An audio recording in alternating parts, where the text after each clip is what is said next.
Okay, guys, I want to chat with you about nudging your choices into a little bit better. So, what I often see is people start to want to change their eating habits and their nutrition because they begin to notice, like, okay, yes, my eating habits are all over the place. I'm eating out a lot. I don't feel good in my body.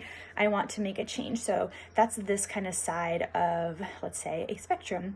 But what they think that they need to do in order to lead a healthier lifestyle and to make changes is make this ginormous jump all the way to this other side of eating perfectly clean, tracking macros, and just perfectly doing a diet. And they can't, eat any of these foods that are bad or unhealthy. They can only eat what's healthy and good, if you will.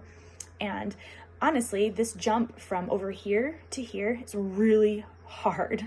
It's really hard to make that jump, and it's often, I would say, unsustainable. Even if someone's able to make this jump all the way to this side, is it doesn't last very long, and so they slide back to or go back to their old habits or something pretty close to their old habits. Maybe there's some things that stuck, but a majority of this side over here and this jump that they've made is not sustainable.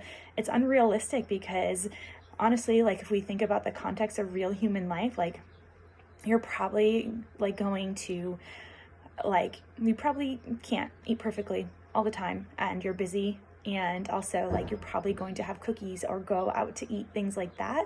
So what I want to help people realize is that they don't need to do this, and to ditch that all or nothing mentality and start to think about nudging their choices into a little bit better, making mindful choices, making mindful nudges, or practicing what I like to call the mindful method. And so what that kind of is you're starting out here, wherever you might be, and how can you start to nudge a choice into a little bit better, and then nudge another choice into a little bit better, and make these small mindful choices to make your choices a little bit healthier.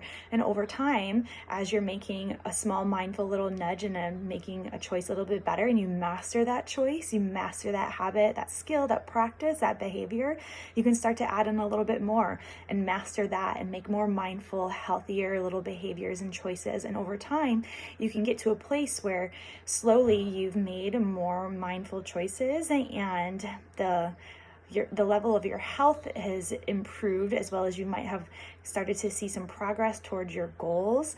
And it's not this extreme all or nothing, but you're starting to kind of live in the gray area and you're in this between. And then also what happens is you're learning skills and tools and practices that you can take with you the rest of your life. When we try to jump to this other side, it doesn't teach you how to go and navigate situations where the reality of life is that you're probably going to go to barbecues, there's going to be parties, there's going to be family dinners, you might get invited to go out to eat, to go to the movies.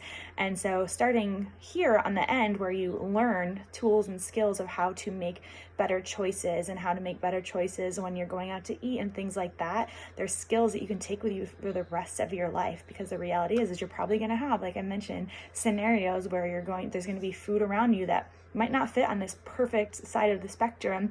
But how can you be mindful about, let's say, what choices you have in front of you and make a choice that is a little bit better, and one that aligns with your priorities, your goals, your values, and also being able to have a normal, healthy relationship with food and have a life that you enjoy, where you can go out to eat and be confident in yourself and your skills to navigate that, and also go out to eat and enjoy life. So something I will often ask people too is, let's say, I ask people to consider, okay, with what you're doing right now with your health habits, your eating habits, how sustainable is that? Will you be able to do what you're doing right now? Will you be able to sustain that for 6 months from now?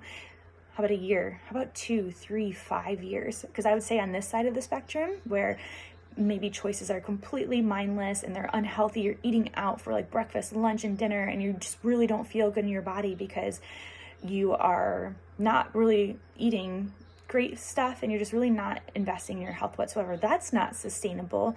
But then also, if you are trying to eat perfectly clean and meal prep perfectly all the time and track your macros perfectly, that's not sustainable either. Neither of these extremes are sustainable, and you're not probably going to be able to maintain those habits and those behaviors and that way of eating and doing things long term.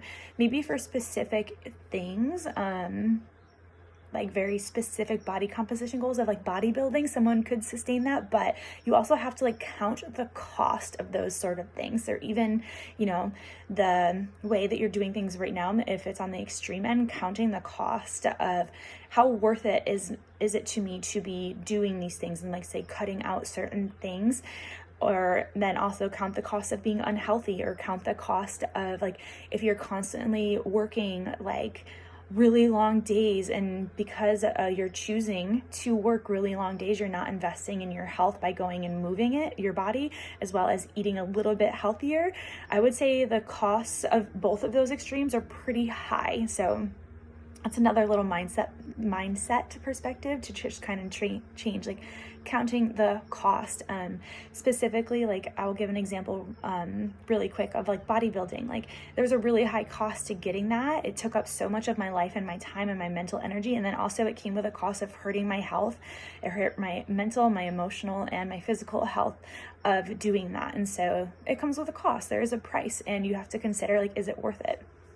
Where same on the other end, is it worth it for you to continue not investing in your health? And you might be okay right now, but there's a possibility in the future that your health could really downfall if you're not taking care of it. So anyway, counting the cost, but then also considering how sustainable are the habits you have going right now. And then also, rather than trying to make this big jump, is starting to nudge your habits into a little bit better. So these are just some like kind of mindset shift tools that you can